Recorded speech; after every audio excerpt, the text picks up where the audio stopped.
I think mine would be Calm, the charity. I don't know if you've seen any of their stunts that they've done, but they do these really amazing, like really impactful charity campaigns. And I think one that they recently did, they partnered with Gymshark and they did a pop-up hairdresser barbershop, which is basically where men could go along and get a free haircut and talk about their mental health and really open up. I thought that was amazing. I'd love to do some of that charity work and have that real impact on society.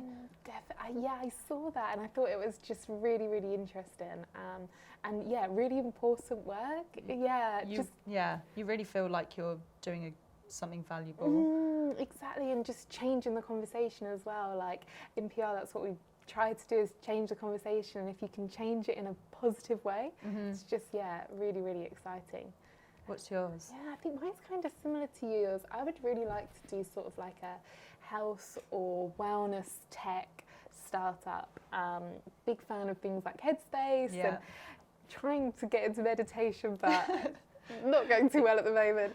But I really think things like that are so important. Like our lives are so busy and there's so much to do, and actually making time for yourself and learning about these different techniques through technology and kind of making them accessible for everyone, I think is really, really important. Do you think that's sort of growing a culture though, where people are tapping into these things but they're not long lasting? Yeah, it's really interesting. I think it's personal. I think some people can tap into it and it resonates with them, and then it's like a long lasting. But I think everyone is so different that some people try it, don't get it, and then throw it away, but hopefully they'll try something else, something else and something else, and try and find something that really works for them. But that's interesting that I guess the best part of it is that tech is just bringing it to them, so you don't have to go out of your way to go somewhere. It's like there at the touch of your fingertips, so you can get involved, try it. If it doesn't work, move on, try something else.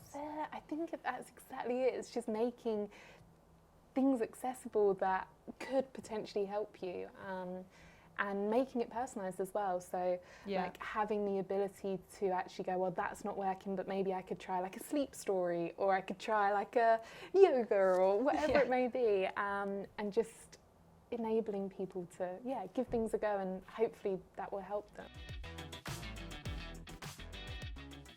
I think the norm now is to sort of send out emails and just hope for a reply and then follow up. But I actually learned a lot about doing like getting them on the phone. And I felt like making that rapport was so much easier, just getting them on the phone and quickly talking them through your story. And if they're interested, you know straight away, rather than having that sort of no response. You're kind of in a no man's land, trying to figure out what to do next. At least you get a quick answer from someone straight away, whether they like your story or not. And how do you approach those sort of telephone calls? Because it's a little bit intimidating sometimes. You feel like you're almost cold calling them. Any sort of tips around that? Don't get me wrong, it is not easy. And I've had many a times where they literally just put the phone down on you. But I think it's just like we talked about earlier, perseverance and just trying to build that rapport straight away. I would get straight into the story, tell them what you're offering and why you think it's suitable for the publication.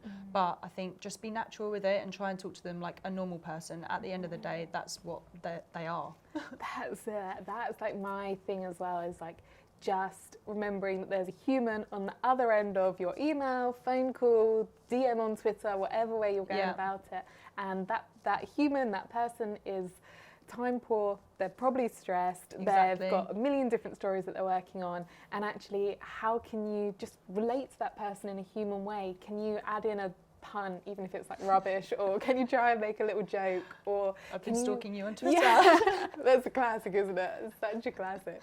But equally just making it relevant to them, trying to be like, I know that you've got a problem in terms of like, you know, you're trying to fill a slot for this bit, or I've seen that you're interested in this, and you know, I think my client can help in this way. Just making sure that it's really relevant and that you're actually trying to save them time and help them out, rather than just blindly sending emails and sort of hoping like for the best.